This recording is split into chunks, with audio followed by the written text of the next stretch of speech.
नमस्कार दोस्तों, आप सभी का स्वागत है हमारे YouTube channel winners education point पर। जैसा कि आप सभी को ज्ञात है कि हमारे चैनल के द्वारा 2019 की मुख्य परीक्षा एवं 2020 की प्रारंभिक परीक्षा के नोट्स एवं टेस्ट सीरीज उपलब्ध कराई जाती है। आप हमारी टेस्ट सीरीज एवं नोट्स प्राप्त करना चाहते हैं तो आप डिस्क्रिप्शन बॉक्स में जाकर इंस्टामोजो की लिंक से प्राप्त कर सकते हैं। दोस्तों, आज का जो हमारा टॉपिक है वह है हड़प्पा सभ्यता की नगर योजना, जो कि मेंस परीक्षा में प्रमुख रूप से पूछा जाता है। ऐसे मार्कर क्वेश्चन है। चलिए चलते हैं, इसे देखते हैं विस्तार से। सिंधु घाटी सभ्यता एक नगरीय सभ्यता थी जिसका ज्ञान पुरातात्विक अवशेषों व अनुसंधानों से प्राप्त होता है कि जो हड़प्पा सभ्यता थी वह एक नगरीय सभ्यता थी। इसकी सबसे बड़ी विशेषता पर्यावरण के अनुकूल इसका अद्भुत नगर नियोजन व जल निकासी प्रणाली, जो कि इसकी सबसे बड़ी विशेषताओं में से एक थी। नगर नियोजन निम्न तथ्यों से स्पष्ट होता है।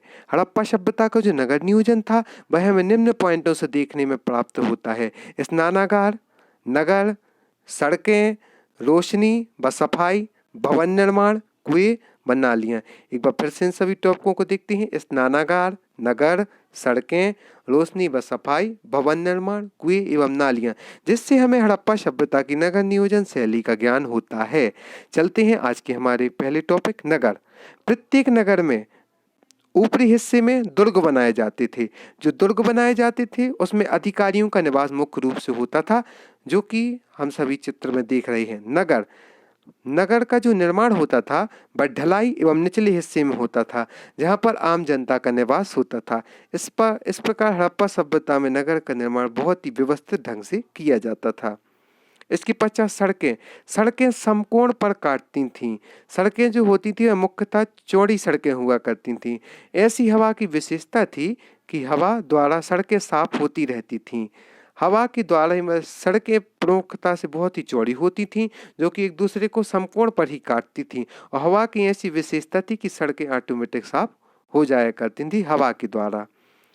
मोहनजोदाड़ो, जो कि हड़प्पा सभ्यता का प्रमुख एक शहर का नाम है, ऊंचे चबूतरे सड़कों के दोनों ओर होते थे। सड़कों के जो दोनों ओर चबूतरे होते थे वह बहुत अधिक मात्रा में ऊंचे होते थे।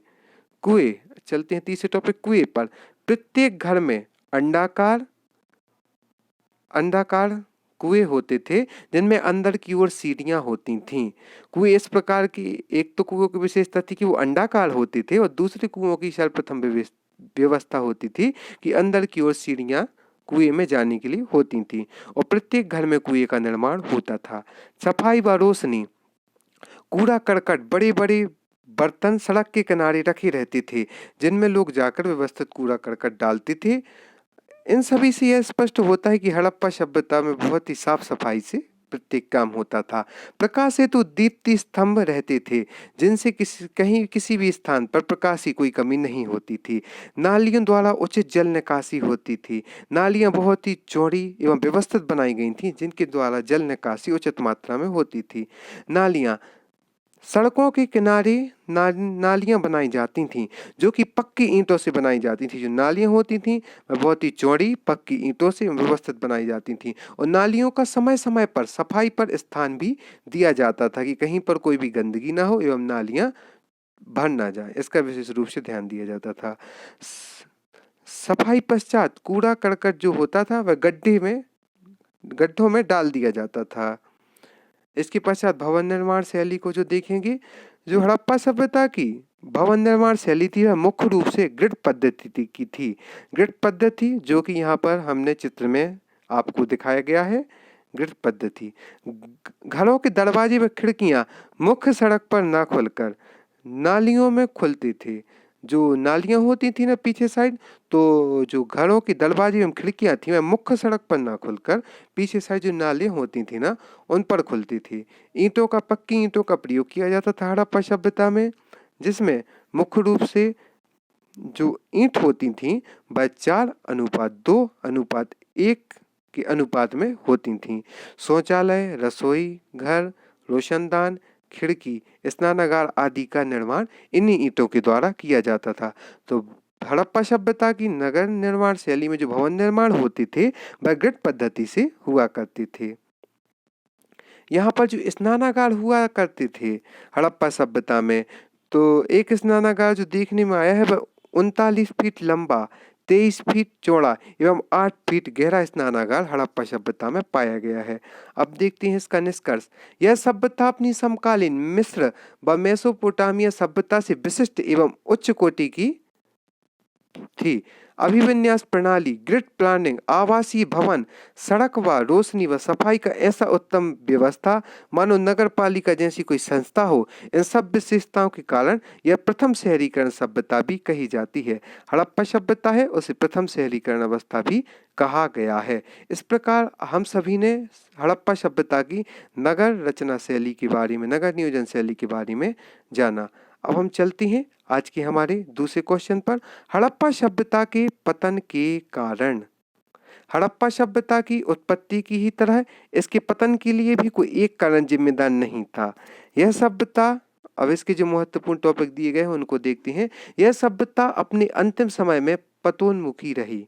हड़प्पा सभ्यता जिसकी विशेषताओं के बारे में, नगर नियोजन शैली के बारे में हम भूतपूर्व प्रश्न में जान चुके हैं।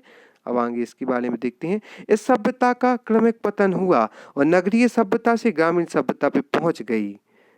इस सभ्यता का क्रमिक पतन हुआ जो कि यह नगरीय सभ्यता से ग्रामीण सभ्यता की ओर पहुंच गई। इसके पतन के प्रमुख कारण हैं जिनको हम नीचे देखेंगे। जलवायु परिवर्तन, बाढ़, भूकंप, संक्रामक बीमारी, आर्द्रता की कमी, प्रशासनिक शिथिलता, नदियों का मार्ग परिवर्तन, पर्यावरण का सूखना, बाह्य आक्रमण, जो कि हड़प्पा सभ्यता की पतन के प्रमुख कारणों में से एक है। उसके पहले इसका एक महत्वपूर्ण टॉपिक समय देख लेते हैं। 2300 ईसा पूर्व से 1750 ईसा पूर्व तक, यह भी इंपोर्टेंट क्वेश्चन बन सकता है कि 2300 ईसा पूर्व से 1750 ईसा पूर्व तक हड़प्पा सभ्यता का शासन समय रहा है। हड़प्पा सभ्यता के लिए दयाराम साहनी, व्हीलर, अर्नेस्ट मैकल आदि ने प्रमुख रूप से काम ही किया है, हमें पर रिसर्च की है। अब हम चलते हैं हड़प्पा सभ्यता के पतन के प्रमुख कारणों पर, जो कि नीचे इनका डिस्क्रिप्शन भी दिया गया है। सर्वप्रथम है जलवायु परिवर्तन, सिंधु नदी का मार्ग परिवर्तन, जो कि हड़प्पा सभ्यता के पतन के कारणों में से प्रमुख रहा। सिंधु नदी के मार्ग परिवर्तन के कारण बस्तियों का उजड़ जाना हुआ, जलवायु में शुष्कता हुई। सिंधु रिवर का चित्र बगल में दिया गया है। जलवायु परिवर्तन के कारण सिंधु नदी का मार्ग में परिवर्तन हुआ, जिससे बस्तियां उजड़ने लगीं और जलवायु में भी शुष्कता हुई। पर्यावरण का सूखना, तांबे व कांसे हेतु ईंटों का प्रयोग, जिससे इसी से ईंट पकाने के लिए सर्वप्रथम लकड़ी को जलाना, वनों को नष्ट करना। घरों को बनाने के लिए जो ईंटों का प्रयोग होता था उसके लिए सर्वप्रथम लकड़ियों को जलाया गया, वनों को नष्ट किया गया, जिससे पर्यावरण में को हानि हुई और यह भी प्रमुख रूप से पतन का कारण बना। हड़प्पा सभ्यता की बाढ़ नदी, सिंधु नदी की बाढ़ सभ्यता विनाश के लिए उत्तरदायी है। प्रमुख रूप से सिंधु नदी में जो बाढ़ आई थी वह हड़प्पा सभ्यता के विनाश के लिए प्रमुख रूप से उत्तरदायी है। मोहनजोदाड़ो नगर खुदाई या 7 बार बसा एवं 7 बार उजड़ा। मोहनजोदाड़ो नगर जो कि खुदाई से प्राप्त अवशेषों में प्राप्त हुआ है कि मोहनजोदाड़ो जो नगर है वह 7 बार बसा एवं 7 बार उजड़ा। इसकी पतन का प्रमुख कारण बाढ़ भी रहा है। इसी के साथ है नदियों का मार्ग परिवर्तन।